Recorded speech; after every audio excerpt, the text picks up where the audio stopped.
आओ जीना सीखें कहानी यूनिटी और कामयाबी। आमना, रीमा और हसन एक ही स्कूल में पढ़ते थे।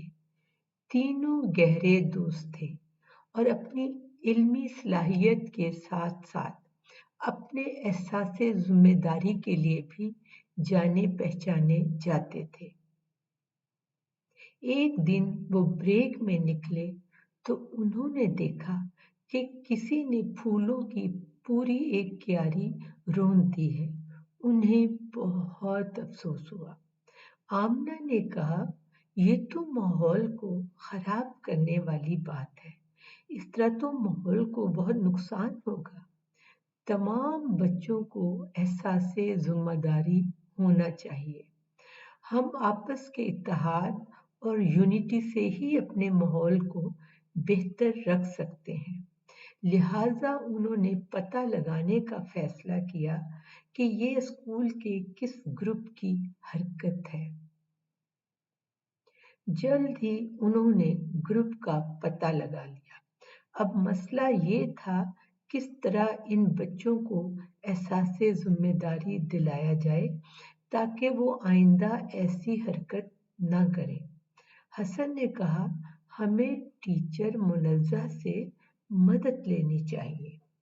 आमना और रीमा भी उसकी इस बात पर मुत्तफिक हो गई और वो तीनों बच्चे मिस मुनज़्ज़ा के पास पहुंचे और उनसे तमाम वाक़या बयान किया।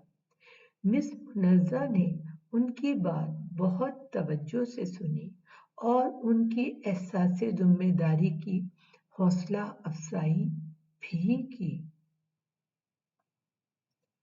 मिस मुनज़्ज़ा ने कहा, हम एक प्लान बनाते हैं जिससे इन बच्चों में भी एहसासे जिम्मेदारी पैदा हो और वो आइंदा ऐसी कोई हरकत ना करें।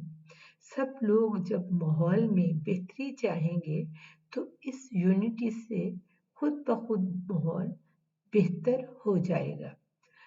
प्लान के मुताबिक आमना, हसन और रीमा ने इन बच्चों की नक्लो हमल पर नजर रखनी थी ताकि उन्हें भी जिम्मेदार बनाया जा सके। टीचर मुनज़्ज़ा ने असेंबली में ऐलान किया कि इस हफ्ते एक्टिविटी पीरियड में तमाम बच्चे क्यारियों और फूलों की हिफाजत की जिम्मेदारी उठाएंगे। खेल के ऐसे ज़ाब्ते और असूल वज़ा किए जाएंगे, बनाए जाएंगे जिससे बगीचे का हुस्न खराब ना हो और बच्चे पुरसुकून और खूबसूरत माहौल में खेल कूद भी कर सकें। आमना, हसन और रीमा की जिम्मेदारी लगाई कि वो बच्चों से तजावीज़ भी मांगे जिससे माहौल को मज़ीद बेहतर बनाया जा सके। क्यारियों और पौधों की सफाई के दौरान हसन ने नोटिस किया कि वो ग्रुप भी काम में हिस्सा ले रहा है।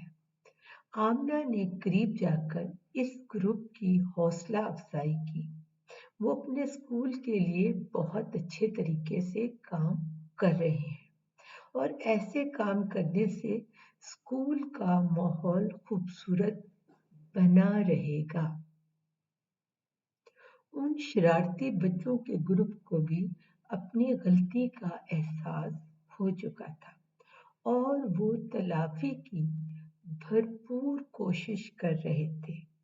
तीन छोटे बच्चों की यूनिटी और एहसासे जिम्मेदारी ने पूरे माहौल में अपना असर छोड़ा और बाकी लोगों में भी एहसासे जिम्मेदारी बढ़ा और उनके स्कूल का बागीचा दोबारा फूलों से महकने लगा। बच्चों, क्या आप भी अपने स्कूल का ख्याल रखते हैं? क्या आप भी अपने स्कूल की प्रॉपर्टी की हिफाजत करते हैं और उसे खराब नहीं करते? याद रखिए, आप जिस स्कूल में हैं, जिस मदरसे में हैं, जिस मोहल्ले में हैं, अपने घर की तरह उसका भी ख्याल रखिए, क्योंकि वहाँ आप ही होंगे और वो आप ही के हवाले से पहचाना जाएगा। आज तक के लिए इतना ही। अगले बुध को फिर मिलेंगे एक नई कहानी के साथ। तब तक के लिए अल्लाह हाफिज, बाय बाय, सो लॉन्ग।